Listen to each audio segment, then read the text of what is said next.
అయినటువంటి నిరంజన్ రెడ్డి సార్ గారు కానీ మరి శ్రీనివాస్ గౌడ్ గారు కానీ ఈ ప్రాంతం యొక్క ప్రాముఖ్యత మరి ఆ రోజు నడిగడ్డలో మొట్టమొదటిగా జోగులాంబ అమ్మవారి నుంచి ఆర్డిఎస్ మనకి ఆర్డిఎస్ అంటేనే కన్నీళ్లు ఆ రోజు మరి కన్నీళ్లు పెట్టుకునే ఆర్డిఎస్ తూములు పత్తలు కొట్టడానికి కూడా ఆ రోజు కేసీఆర్ గారు ఈ ప్రాంతంలో పాదయాత్ర చేస్తే ఆ రోజు వందల మంది అలంపూర్ నుంచి గద్వాల వరకు అలా నీరాజనం బట్టి కేసీఆర్ గారు అడుగు అడుగున శాంతినగర్ ఐజా మల్లకల్ మరి గద్వాల్లో బహిరంగ సభ పెట్టి మరి ఆ రోజు ప్రస్తావన వచ్చింది. మరి అదే సమయంలో 2009 రానే వచ్చింది, మరి నవంబర్ 29 వచ్చింది ఈ రోజే, నవంబర్ 29 ఈ రోజే.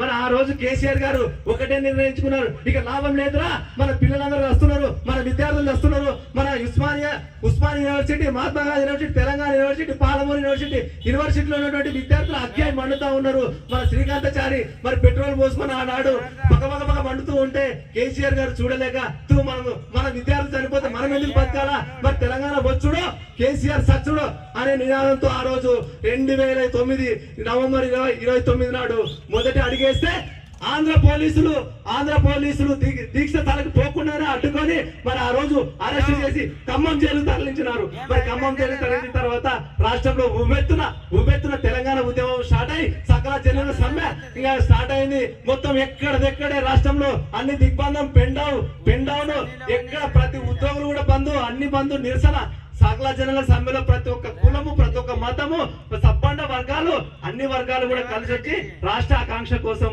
పురుడు పోసుకుంటే మరి కేసీఆర్ గారి నాయకత్వంలో ఇంకో అదృష్టం కూడా 2009లో కేసీఆర్ గారు తెలంగాణ వచ్చిందంటే మన పాలమూరు ఎంపీగా ఉన్నప్పుడే మన తెలంగాణ వచ్చింది. అది మన అదృష్టం. ఎందుకంటే కేసీఆర్ గారు మన ఉమ్మడి పాలమూరు జిల్లా ఉన్నప్పుడు ఎంపీగా ఉండి పార్లమెంట్ లో వాయిస్ వినిపించి మరి ఆ రోజు 2014 జూన్ 2కి తెలంగాణ ఆవిర్భవించి సంబరాలు చేసుకున్నాం. మరి అంటే నాకు తెలిసినటువంటి ఉద్యమం మా ప్రాంతంలో నేను కూడా 2007లో ఇక్కడ డిగ్రీ చదివేవాడిని ఎమ్మెల్యే డిగ్రీ కాలేజీలో. మరి ఆ రోజు పెద్ద ఎత్తున విద్యార్థులు కూడా అందరు ఇక్కడ మొత్తం ఈ ప్రాంతం అంతా గట్టు భీముడు గాని, గట్టు తిమ్మప్ప గాని వీళ్ళంతా ఆర్గనైజ్ చేస్తా ఉంటే అందరితో పాటు నిరసన దీక్షలు చేయడం జరిగింది. కాకపోతే మేమంతా ఒక సైనికులుగా పనిచేసినాం. ఆ రోజు వెనక ఉన్నాం, ఉద్యమం నడుపుతుంటే వెనక ఉండి జై తెలంగాణ, జై కేసీఆర్ అన్నాం. అందుకోసం ఈ రోజు ఈ మైక్ పట్టుకోవడానికి ధైర్యం కేసీఆర్ గారే, ఈ స్టేజ్ మీద ఎక్కడానికి కారణం కేసీఆర్ గారే, మాకు నాయకత్వం వచ్చిందంటే కేసీఆర్ గారే. కాబట్టి ఈ రోజు కేసీఆర్ గారు ఉన్నందుకు ఈ రాష్ట్రం పచ్చబడింది. మరి పచ్చబడిన తర్వాత 10 ఏళ్ల పాలన చూసుకోవాలి. 10 ఏళ్ల పాలనలో స్వర్ణయుగం తెలంగాణ. ప్రతి కులానికి అభివృద్ధి, ప్రతి కులానికి, మతానికి, ఎస్సీ ఎస్టీ బీసీ మైనార్టీ వర్గాలకు అభివృద్ధి, పెన్షన్లు గాని, కుల వృత్తులు గాని, ఎక్కడ ఏ వర్గం కూడా అవమానపడకుండా వృత్తుల యొక్క గౌరవం పెంచిందంటే అది కేసీఆర్ గారే. మరి మన బిడ్డలకు ఉద్యోగాలు 1,30,000 ఉద్యోగాలు ఇచ్చినటువంటి ఘనత కేసీఆర్ గారు.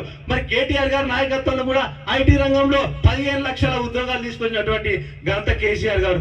కేసీఆర్ గారి పాలనలో రైతులది స్వర్ణయుగం. ఎక్కడ రైతు బంధు, అసలు మాట అంటే మాట, రైతు బంధు ప్రతి 6 నెలలకు ఒకసారి 7,500 కోట్లు తీసుకొచ్చి ఇచ్చినటువంటి ఘనత కేసీఆర్ గారిది. కానీ ఈ ముండా కొడుకు, ఈ వేస్ట్ కొడుకు రేవంత్ రెడ్డి గారు ఈ రోజు రైతుల పొట్ట కొట్టుకుంటున్నాడు. మొత్తం రైతులకు రుణమాఫీ చేస్తాను, 2 లక్షలు చేస్తున్నాడు. చేసినాడా?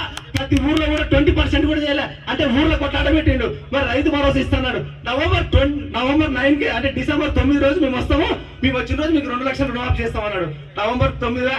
ఈ నవంబర్ 9 వచ్చా ఎప్పుడు రుణమాఫీ, ఎప్పుడు రైతు బంధు, ఎప్పుడు పెన్షన్లు, ఎప్పుడు మహాలక్ష్మి, ఎప్పుడు ఉద్యోగాలయా రేవంత్ రెడ్డి?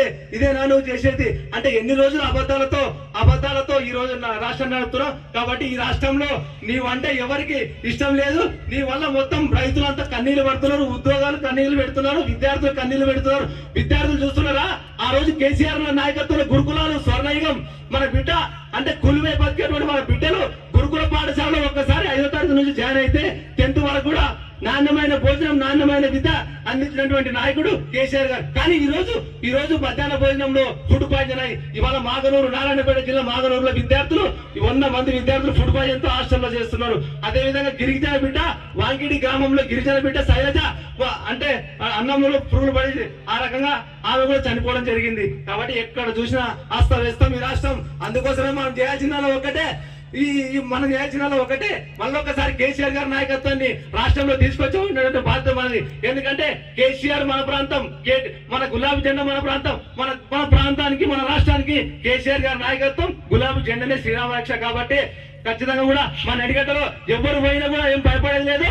చూస్తా ఉన్నారు కదా ఇలా చూడండి, పోయిన దొంగలందరూ కూడా ఇవాళ పార్టీ కార్యాలయం జిల్లా నడిబొడ్డున ఇలా గులాబీ సేన్లు రెపరెపలాడుతూ ఇలా వేల మంది తరలొచ్చి ఇక్కడ అందరూ కూడా కేసీఆర్ దీక్ష సందర్భంగా ఆనందోత్సవంగా ఇవాళ అందరూ కూడా మెరిసిపోతున్నారు. మరి పార్టీకి పనిచేస్తామని చెప్తున్నాం, సంతోషం. మరి భవిష్యత్తులో కూడా ఖచ్చితంగా మేమంతా కూడా నడిగడ్డ ప్రాంతంలో పార్టీని బతికించుకుంటాం. 100% స్థానిక సంస్థలు కూడా కాంగ్రెస్ నాయకులకు బుద్ధి చెప్తామని తెలియజేస్తూ మరి అవకాశం ఇచ్చిన పెద్దలందరికీ నమస్కారం తెలియజేస్తూ థ్యాంక్ యూ అని అన్నారు.